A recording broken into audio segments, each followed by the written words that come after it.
This video lesson is going to look at the process of dimensional analysis. So what is important for you to understand is that this is a process that we're looking at doing, and this is something that you're going to be using in your science classes. Basically what we're going to do is convert units. I am well aware that there are easier ways to do this, to get this done. But what we're learning is the process. So dimensional analysis, that is the process used in science. So I'm talking about like chemistry and physics to convert units. So while the final answer is important, it's really the process that we're focusing on. And the standard for you to learn is how to use dimensional analysis to convert units. So again, it's the process that's important, not really the answer. All right, so I'm not sure if you've ever played dominoes before, but the way dominoes work is you have a tile, and the tile has two parts to it. And let's say this one has 2 dots, this side has 3 dots. So when it's your turn, you need to play a tile that matches up to the tile that's already standing. So this one, in order to place a tile next to this purple one, you would need 3 dots as well. And then maybe after that, this one, let's just say, has 5 dots. So those two are the same.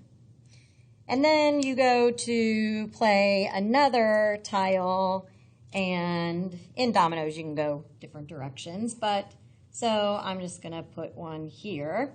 In order to play this tile, I would need 5 dots here, and then whatever's on this side isn't that important because those two are matching up right there. So for dimensional analysis, to me, it's kind of like playing a game of dominoes. So what we're going to do is, for dimensional analysis, so I think I'm just going to go ahead and write this out.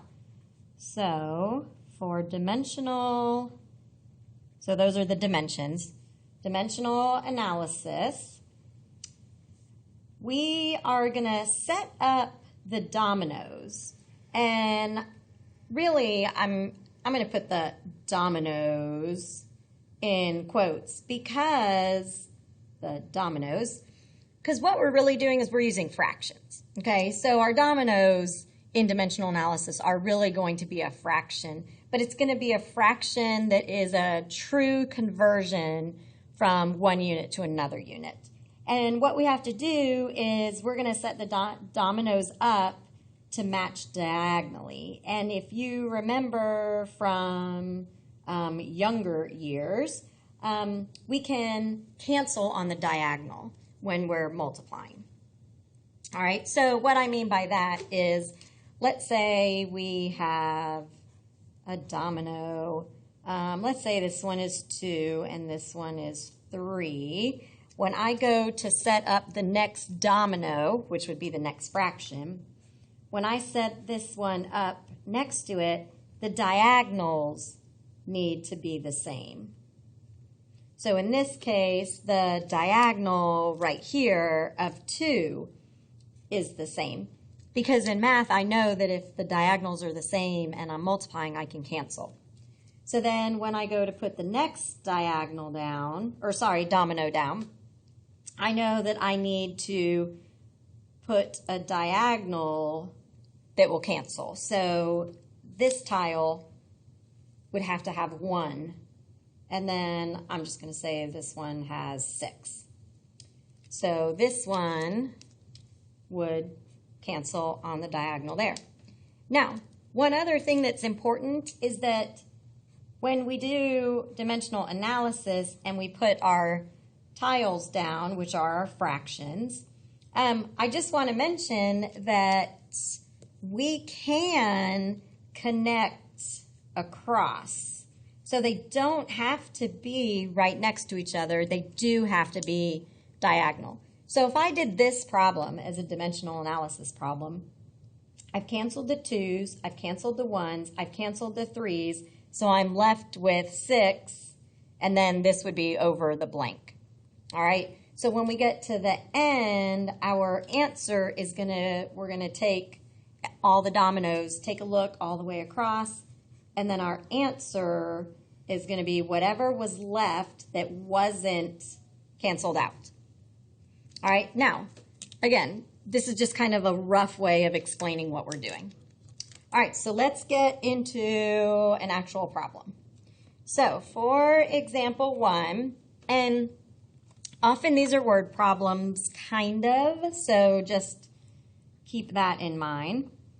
All right, so let's say that you can type at a rate of 50 words per minute. All right, so we're just making this up. So, how much, let's say, could you type in one day?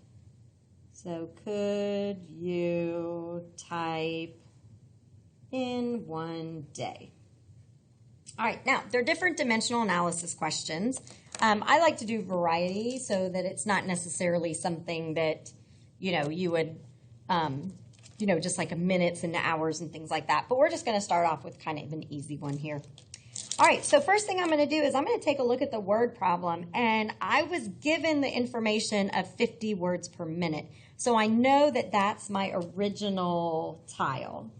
So I'm going to say 50 words in 1 minute, because 50 words per minute means 50 words in 1 minute.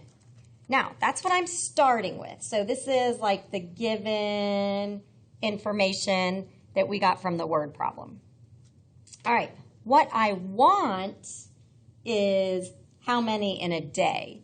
So I'm going to go over here just to, lay this out for you. This is what we want. So we want to know how many are in a day. So when I'm done, I want to know words per day. And in fact, I want to know 1 day. I'll even say that. All right, so this is what we're given, and this is what we want. So now what I need to do is I need to place dominoes in between these two so that I can change this into that. All right, now when I look at it, I don't need to change my words because I already have that. But I do need to change minutes into days. So what I need to do is I need to put down a domino. So I'm going to say that I know that there are 60 minutes in an hour. Okay, common knowledge. In order to place this domino correctly, though, the minutes have to be diagonal. So I know that there are 60 minutes in 1 hour. So what that allows me to do is to get rid of the minutes. So now what I have is words and hours. But I don't want words and hours, I want words and day. So I know I'm not done. So I need to place another tile. So I'm going to put another domino down. And in this one, I need to get rid of the hours because I want the words, but I need to get rid of the hours. So I know that the hours, in order to cancel, will have to go up here. So now I need to think, what do I know about hours? Well, there are 24 in 1 day. So if I place that tile next, that allows me to cancel out the hours. And now I have words and day, and that's what I want. So I'm going to grab my handy dandy calculator, and I'm going to multiply these together because the operation between these is multiplication. So across the top, I need to multiply 50 times 60 times 24. So across the top, I get 72,000. All right, Now I'm going to multiply the denominator. I have 1, 1, and 1, so I know that's 1. Now at this point, if I had anything other than 1, I would use my calculator to divide this out to get my answer in the end. But I now know that this is words and this is day. So I would be able to type 72,000 words per day if I could type at a rate of 50 words per minute. So that is going to be our answer. All right, now, again, I know that there's an easier way, but that's not what we're doing. We're doing the process of dimensional analysis. All right, so I need to go on to the next page. So let me turn this over here. All right. Next one, let's do, for example 2. Example 2. Let's see.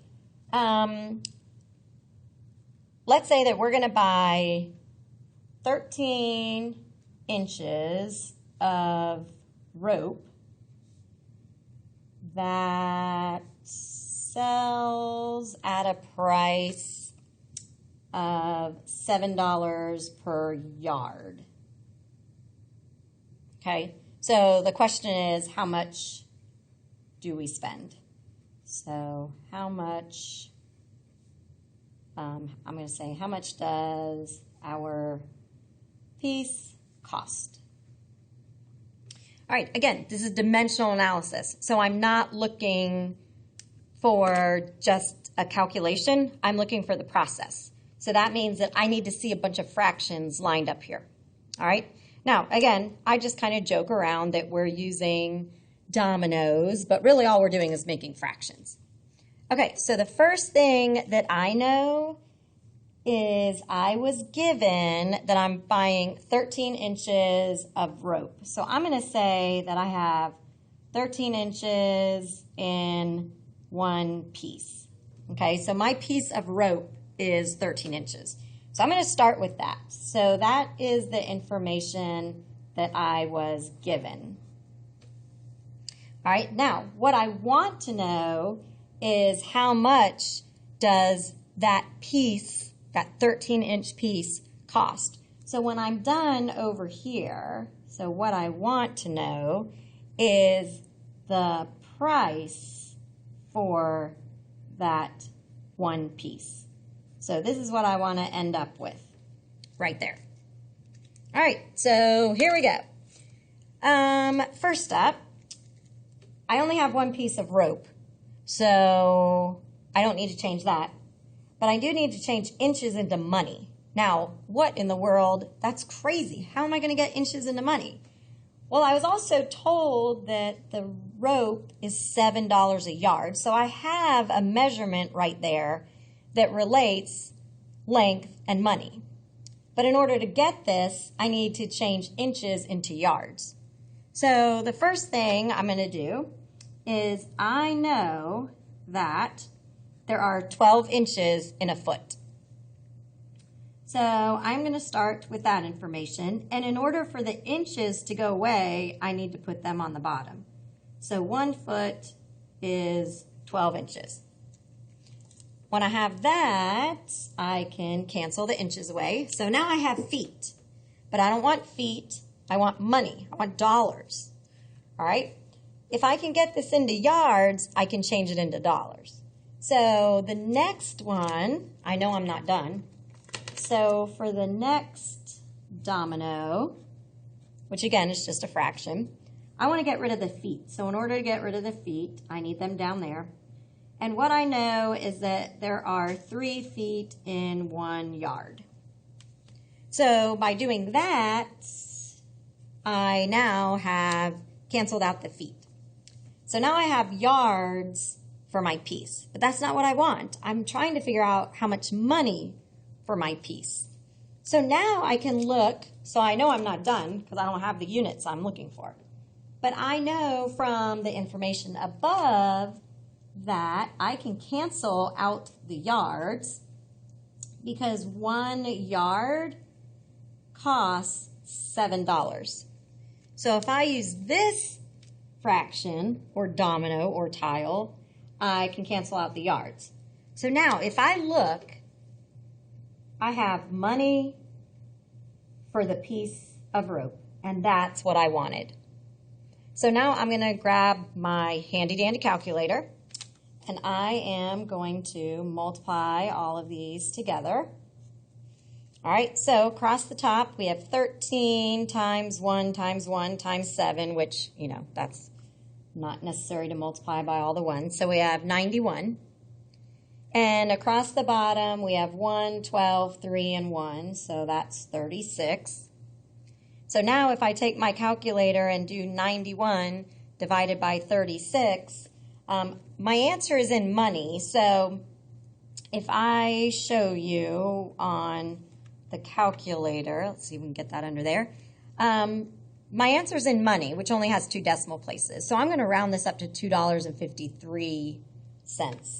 So I know that our piece of rope is $2.53. So that's the answer for this question.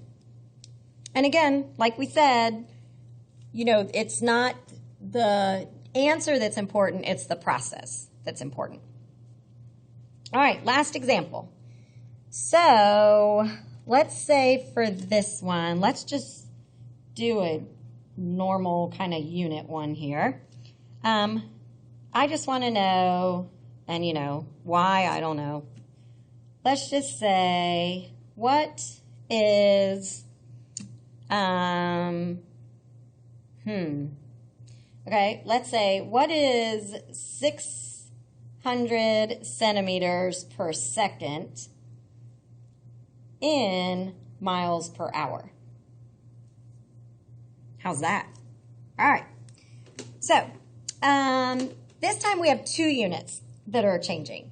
So first thing we want to start off with is what we were given. So we were given 600 centimeters in 1 second. So I'm going to start with that. So we have 600 centimeters in 1 second. This is what I was given. Okay? Now, what I want over here is miles per hour.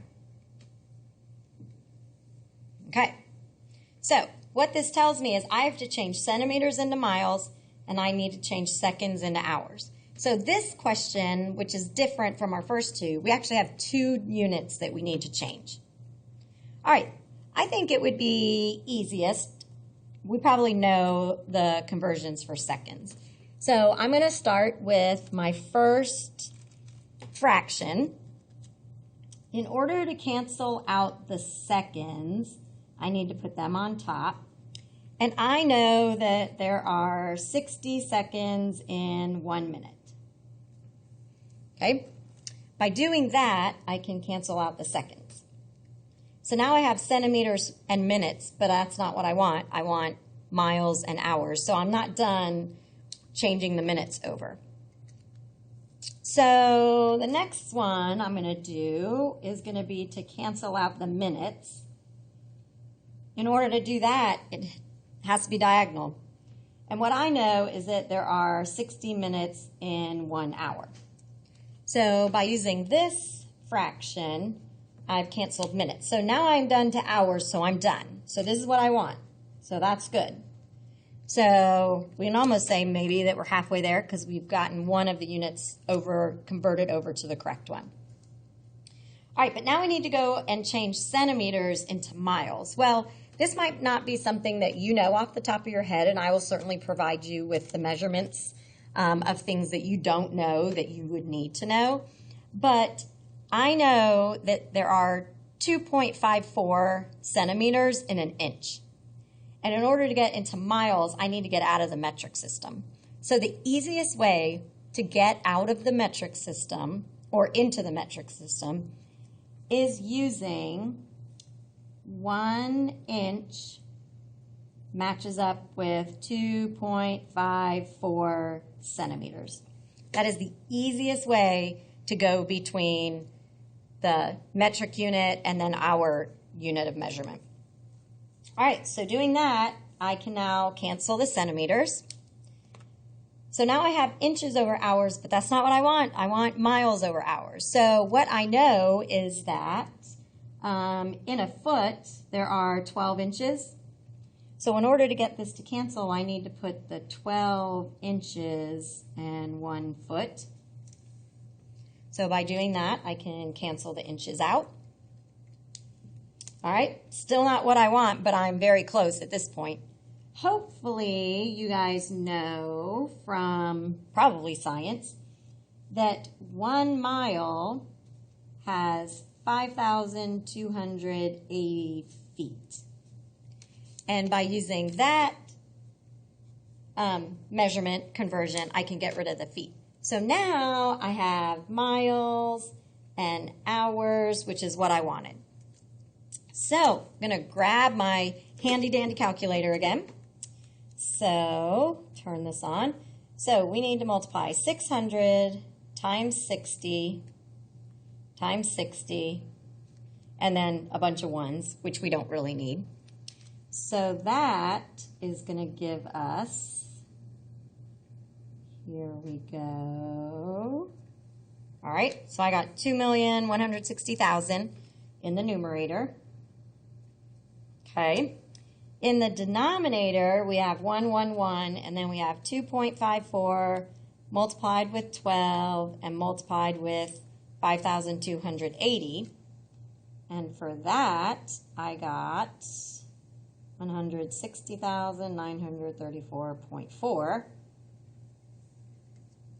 But what I want to know is, what is that in miles per hour? So I'm going to take my two answers here. So I'm going to take the numerator and divide it by the denominator. So typing this all in, and I'm going to round it because I don't need all those decimals. So I'm going to say 13.4 miles per hour. And that answers the question. So once again, it's not the answer that we're looking for, it's the process. The process of using units that we know to get rid of what we don't need so that we can end up with what we do need. And just a quick comment to make sure that you understand what's happening here is every single one, except for our original fraction here, every single one of these is a fraction whose value is just 1. This just equals 1. That just equals 1. That just equals 1. That just equals 1. So on all of these, we're taking our original and we're just multiplying it by 1. And the reason why we're doing that is so that we can cancel out the units that we don't want and end up with the units that we do want. All right, that was a lot. This was a long video, so hopefully that gives you a good basis of dimensional analysis, and we'll just continue practicing.